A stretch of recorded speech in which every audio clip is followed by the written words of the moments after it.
শুক্রবার শিলিগুড়ির ২৮ নম্বর ওয়ার্ডের টিকিয়াপাড়া এলাকায় ড্রাগস বিরোধী অভিযানে নামে বিজেপি ৩৪ নম্বর মণ্ডল কর্মীরা। অভিযান শেষে বাড়ি ফেরার পথে একা পেয়ে দিলীপ গুপ্তা ও বিনোদ সাউ নামে দুই বিজেপি কর্মীকে বেধড়ক মারধর করে টিকিয়াপাড়ার মাদক ব্যবসায়ীরা।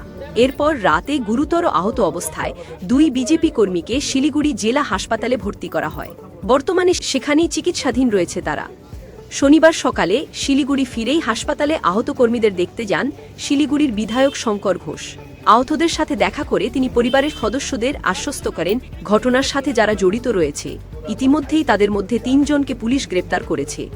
এছাড়াও এই ঘটনার সাথে আরও যারা যারা যুক্ত রয়েছে তাদেরকে দ্রুত গ্রেপ্তার করার হবে। আমি মূলত এসেছিলাম গতকাল আমাদের ২৮ নম্বর ওয়ার্ডের কার্যকর্তারা, তারা ভারতীয় জনতা পার্টির, তারা এলাকায় ড্রাগস, গাঁজা ইত্যাদি নেশার সামগ্রী যাতে বন্ধ হয় তার জন্য একটা সচেতনতামূলক র্যালি করেছে।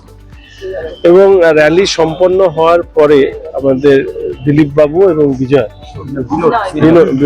ওনারা দুজন বাড়িতে যাচ্ছিলেন। সেই সময় কতিপয় দুষ্কৃতী ওই এলাকার তারা আক্রমণ করে, বাজেভাবে তাদেরকে মেরেছে। গতকালই আমি পুলিশ প্রশাসনকে যা বলার সেটা আমি জানিয়ে দিয়েছিলাম। আর আপনাদের মাধ্যমে এইটুকু জানিয়ে দিচ্ছি যে আমাদের এক্ষেত্রে নেশার সামগ্রী এইভাবে বিক্রি করার ক্ষেত্রে আমরা জিরো টলারেন্স নীতি গ্রহণ করব। আমি আজকে বসবো আমি অ্যাডমিনিস্ট্রেশনের সাথে। আমাদের মুখ্যমন্ত্রী যে নির্দেশিকা দিয়েছে তা অক্ষরে অক্ষরে পালন করতে হবে প্রশাসনকে। যিনি পারবেন না তাকে দায়িত্ব থেকে অব্যাহতি দিতে হবে। আজই এই কাজ শুরু হবে। কোনো এলাকায় কোনো ধরনের বেআইনিভাবে নেশার সামগ্রী যারা বিক্রি করছে তাদেরকে রেয়াত করা হবে।